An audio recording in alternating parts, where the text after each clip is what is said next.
Bible in a Minute. This new series that we are doing here at Rivercliff will seek to, in 1 minute, summarize a chapter of the Bible. We'll be beginning this series in the narrative Old Testament with the book of Joshua. And a few times a week, a video will come out just like this one. And in a minute, more or less, we will look through and see the highlights of each chapter of the Bible. Now, there's far more to be gleaned from these chapters, from these books, far more than I could ever say in a minute. So for a few of these, there will be a follow-up more than a minute video, so we could dive a little bit more deeply. But regardless, I encourage you, as this series progresses and as this series goes on, to read the Bible as we discuss it and journey through God's Word together. The book of Joshua begins with a problem. We see it in the opening line, after the death of Moses. Israel has no leader. Moses has died. The one who has led Israel for so long doesn't make it into the promised land. But it doesn't take long for God to begin to reassure his people. The chapter continues with God giving them comfort and hope that he will not leave them, that he will not forsake them, that God will be with the people of Israel as they journey into the promised land. From here, God encourages his people, commands his people not to stray from him like their parents had in the desert. At the conclusion of the chapter, we see the initial problem, at least in part, solved. Joshua has stepped up. Joshua has been appointed to be the ruler of Israel. He now walks in Moses' shoes. In Joshua chapter 2, we see quite a bit. The first is one of many antithetical parallels between the book of Joshua and the wandering generation in the wilderness, with the spies being sent. This parallels back to Numbers 13. Although when those spies were sent and giving the bad report, these spies come back with faith. We're also introduced to what will be a major narrative arc in the beginning with Rahab the prostitute, one of the grandmothers of Christ, who saves these two spies from being captured and killed. And as a result, we will see that she is kept safe by God, hanging that scarlet ribbon in her window on the day of the destruction of Jericho. Joshua chapter 3. In this chapter, we continue to see these parallels between Joshua and this new generation and Moses and the desert generation. Here, with the crossing of the Jordan River from wandering into the promised land, pairing, of course, with the crossing of the Red Sea from slavery into the wandering. This time, however, God does not lead his people in a pillar of smoke and fire. Rather, he leads his people through the Ark of the Covenant, his footstool on earth, still the representation, the physical presence of God on earth, leading his people along the next stage of their journey. And it's through this crossing of the Jordan and through the events that follow at the end of the chapter that God reaffirms, not to Joshua this time, but to the people, that Joshua is God's replacement for Moses. Joshua chapter 4. In this chapter, we see the conclusion of the crossing of the River Jordan, with the emphasis here being on the memorial of this event. The stones taken from the river and the stones placed by Joshua in the river that serve as a testament, not for the people who crossed the Jordan River, but for the generations to come. These 12 stones, one for each tribe, are markers for the people, to remind them of who they are as God's people, to remind them of who God is as their God. It also shows us a little bit of a picture of the oral culture of the time, using things like memorial stones to keep the stories, to keep the faith alive. Joshua chapter 5. In this chapter, we see the renewal of the covenant with the people of God, the people who have just crossed over the river Jordan into the promised land. The covenant is renewed through circumcision, God's ancient promise to his people, the covenant he made with Abraham, the covenant that he will be these people's God throughout all their time in the promised land. This covenant, this event of circumcision here, also marks a clear break. The break from the faithless generation of the desert to this new faithful generation in the promised land. The chapter concludes with Joshua's vision of a mighty individual. But our discussion of that will take more than a minute. Joshua chapter 6, the most famous chapter in the book of Joshua, as we see the conquest, the destruction of the city of Jericho. God hands the city into his people's hands, once again through the Ark of the Covenant, as he leads his people in procession around the city before the walls come tumbling down. Jericho is conquered only through the work of God. As the people rush in to devote the city to destruction, Joshua is careful that his people leave Rahab and her whole family safe for what she has done to help protect the spies earlier. Everything else that is in Jericho is devoted either to destruction or for use in the tabernacle. We'll see how that turns out. Joshua chapter 7. Things have gone wrong. After Jericho, Israel breaks faith, as the author puts it. During the sacking of the city of Jericho, one of the soldiers, Achan is his name, decides to keep a few of the things for himself. Now, this seems like a small sin, a sin to be sure, but a small one, and yet it is this breaking of faith that causes the people to lose their next battle against the city of Ai. God has abandoned them. With the breaking of faith, the Lord is no longer fighting alongside of Israel. No, the sin must be cleansed. The sin must be atoned for before the Lord will rejoin with his people in the conquest of the Holy Land. Joshua chapter 8. With the cleansing of the sin of Achan, God is now once again fighting for his people. And he does instruct them to go once again against the people in the city of Ai.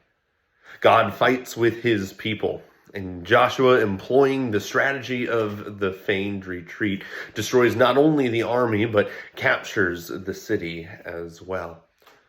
God, this time, during the destruction and the sacking of Ai, allows his people to keep the plunder for themselves. Jericho was the first fruits. Ai they get to keep. After this, Joshua renews the covenant between God and the Israelites once again. Most importantly, notably here, reading out to them, to the whole assembly of Israel, the books of the law of Moses. Joshua chapter 9. The Israelites have been conquering land, and the people in this surrounding land are really faced with two options. Some band together to fight, but others choose the path of deception. Some of the kings, the Gibeonites, decide to pretend to be from a far-off land and come to the Israelites to make a deal, a peace treaty with them. Now, the Israelites don't bother to check where exactly these people are from, because they are, in fact, from the territory that God has given to them, and they make a treaty. When it's discovered, the people are faced with a dilemma. Do they break this treaty, their oath that they've made with these foreign kings, or do they continue to fight the battles that God has given them to keep God's command? In the end, they choose to keep their word. Joshua chapter 10. In this chapter, we see a coalition of cities that have yet to be conquered, joining together to fight against not Israel in this case, but against the Gibeonites, that city that has just allied itself to the Israelites. The Gibeonites call for aid, and Joshua and the people answer. Really, the Lord answers, delivering this coalition into the hands of the Israelites, God then sends great hailstones to destroy the army and even has the sun stand still in the sky so that their destruction can be complete. The kings that formed this coalition are executed, and all the cities fall into the hands of the Israelites. The chapter then concludes with a rapid-fire overview of the final conquest of southern Canaan. Joshua chapter 11. This chapter concludes the first section of the book of Joshua. It concludes with another overview, a survey of the conquest, this time of northern Canaan. And with the conquest of northern and southern Canaan complete, the conquest of the promised land is concluded. This chapter ends with this punctuating sentence, "And the land had rest from war." The conquest is over. It is complete. Well, it's mostly complete. God has delivered the promised land to his people, and now the land has peace. The people of God can finally rest in the promised land that has been given to them. Chapter 12. This chapter begins the second portion of the book of Joshua. The first section of the book of Joshua, chapters 1 through 11, describe the conquest of the land, the promised land given to the Israelites. This second section of the book then is a survey of that land that has been conquered, where the various tribes will settle and really how the nation of Israel, if it can be called that at this point, is set up, at least geographically speaking. Chapter 12 begins with a list of the kings that were defeated before the conquest under Moses. It concludes with the list of kings that Joshua defeated during the conquest. And in so doing, it not only shows and demonstrates that the conquest is, well, mostly complete, but it shows that God was behind the conquest. Joshua chapter 13. As we transition into the second half of the book here, we see in Joshua chapter 13 that Joshua is aging. He is getting old, and there is still much land yet to be conquered. Yet even still, God gives Joshua rest, saying that, interestingly enough, God himself will conquer the remaining land for the Israelites. Of course, this is what God has been doing all along. The conclusion of this chapter, then, is an accounting of the allotments of land that were established before the book of Joshua by Moses in the desert. Joshua chapter 14. In this chapter, we see Caleb, one of the two spies, the other one being Joshua, who gave Moses a good report. Caleb comes to Joshua with a request. You see, after Caleb had given his good report to Moses, Moses had promised all the land in which Caleb had scouted out to Caleb. That land has yet to be conquered, and so Caleb asked Joshua's blessing to go forward and conquer that land. Not only to conquer it, but to settle it himself. Joshua gives permission to Caleb, and Caleb goes and conquers this mountainous territory that was promised to him. This chapter concludes with that phrase, "The land knew rest from war." In fact, Caleb's conquest is the last conquest we hear of in the book of Joshua. Joshua chapters 15 to 19. Yes, we are covering a number of chapters today, but that's because these chapters mainly serve as geographic markers. They are long lists of cities and rivers and boundaries. They're important because they do lay the geographical foundation for the rest of the Old Testament, but it's a little bit more in the weeds than we are going to be doing in this series. Scattered throughout these chapters are a few very short, very minor conversations or details of other conquests or details filling in previous conquests. One refrain, though, that we do find throughout the allotment of the land is that in just about every allotment, there is territory that was not conquered. The foreign people living with the Israelites, will cause problems for them throughout the rest of the Old Testament. Joshua chapter 20.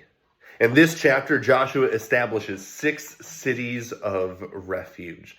These cities of refuge are required by Mosaic law, and Joshua puts them in place. What these 6 cities are places for individuals who have accidentally killed someone else to flee to.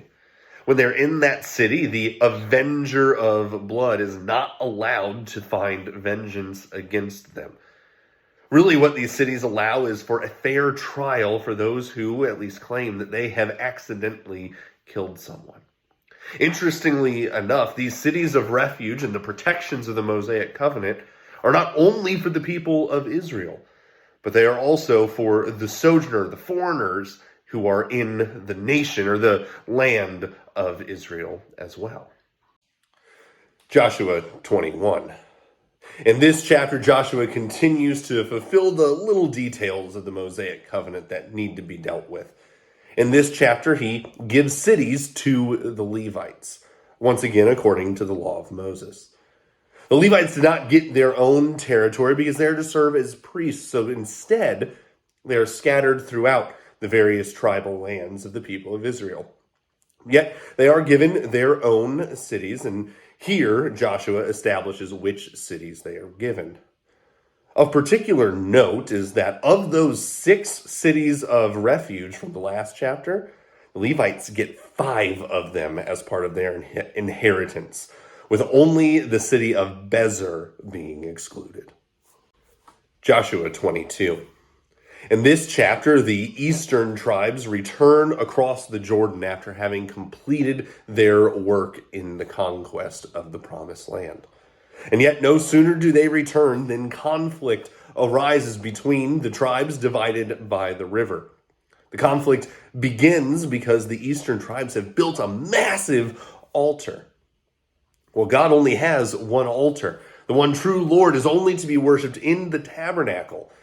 And so the other tribes prepare to go to war to remove the idolatry from their midst. Yet the Reubenites explain that this altar is not so that they might worship a foreign god, but rather is a memorial for the future generations, so that they would not cut off the eastern tribes from worship at the tabernacle. With this explanation, the crisis is averted. Joshua 23. This chapter begins the final address, Joshua speaking to the Israelites just before his death. In this way, the book of Joshua begins and ends in a similar way. Bookends, if you will, of Joshua encouraging the people of Israel. While the encouragement in general is much the same, here in this chapter, Joshua has 3 specific encouragements, almost commands, if you will. Joshua encourages the people to be faithful. He encourages the people not to intermarry with the foreign nations and thus inviting in foreign gods. And he encourages the people to keep the covenant. God is faithful, has been faithful to them. He will remain faithful to them. But he ends with the warning that God also punishes trespasses. Joshua 24. In this chapter, Joshua concludes his final address. In it, he recounts the history of the Israelites from back before Abraham. And through it all, he reminds the Israelites that it has been God who from the beginning has been working for them. He was with them in the conquest, and he will continue to be with them in the years to come. He reminds the Israelites of who God is. He encourages them to serve the true Lord. He then sets up another memorial stone in memory of the covenant made there that day. The book then concludes with the death and burial of a number of leaders of Israel, of Joshua, of Eleazar, the son of Aaron, the high priest, and then a final note with the burial of the bones of the patriarch Joseph in accord with the words of Genesis 50.